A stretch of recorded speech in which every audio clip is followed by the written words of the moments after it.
This instructional video is to show you how to use CaptureCast on a Chromebook to do a screencast of a presentation or some information you'd like to share.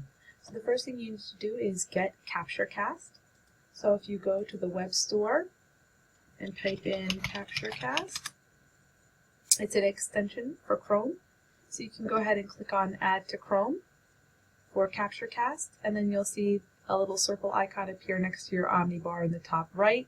Once you have that icon there, you know you've got the extension. You can go ahead and close out of that browser.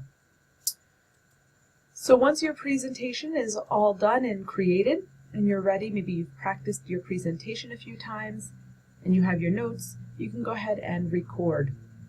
The first time that you click on your CaptureCast icon, you're actually going to see this menu, something similar to this, where it'll say click to grant access for both your microphone and your camera.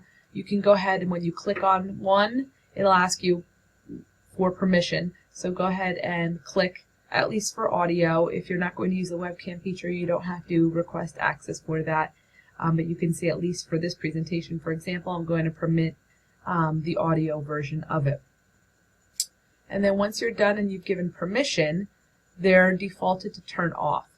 So once I'm done with practicing my presentation and I'm ready to go, I'm going to click on the extension and I want to turn on the microphone and test it out to make sure that it's at a pretty good volume, that I'm speaking loudly enough.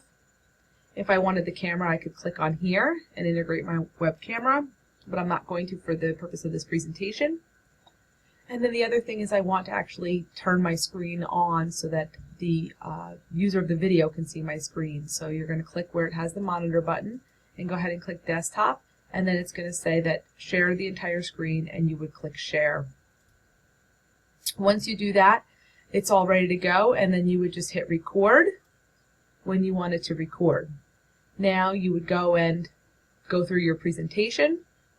You can pause it if you need to, go back and look at your notes, or there was an interruption. You can resume, go through. When you're done, you can click on the icon again and click stop. And then when you're done, a new window will appear. Go back to the icon and click Manage Media, and then you'll actually see all of your screencasts listed. So I'm going to delete this one, and this is my current one that I have, so I can go ahead and edit it if I want to. I could play it back to preview it to make sure that I'm happy with my screencast. I can upload it to either Vimeo or YouTube. I could download it, for example, if you want to download it as an MP4 file, or I could delete it altogether if I wasn't happy and wanted to start over. So if I'm happy with my entire screencast, I'm going to click Upload. The preferred method for uploading is YouTube. Everybody for their Google accounts has a YouTube channel, so it'll automatically upload when you're logged into your Madison NJPS domain. It'll automatically upload to YouTube. And here you may want to give it a new title other than the default time and date that it does. So you can do, this is my sample screencast. And I could tag it if I want, I'm not going to. And I'm going to go ahead and publish it. It's going to ask me for access. I'll click Allow. And then that's done.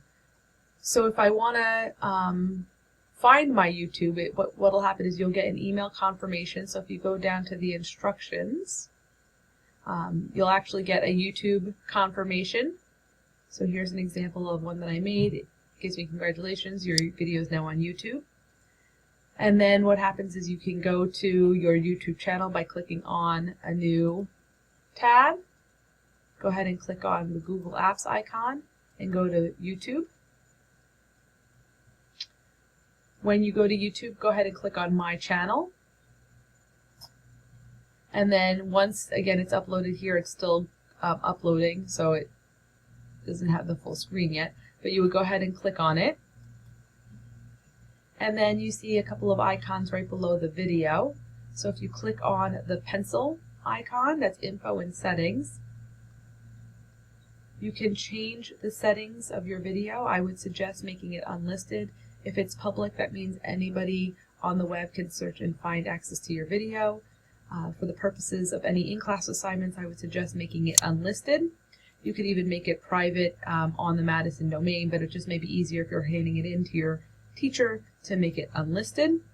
Make sure you click Save Changes either at the top or the bottom so that changes take into effect for the video.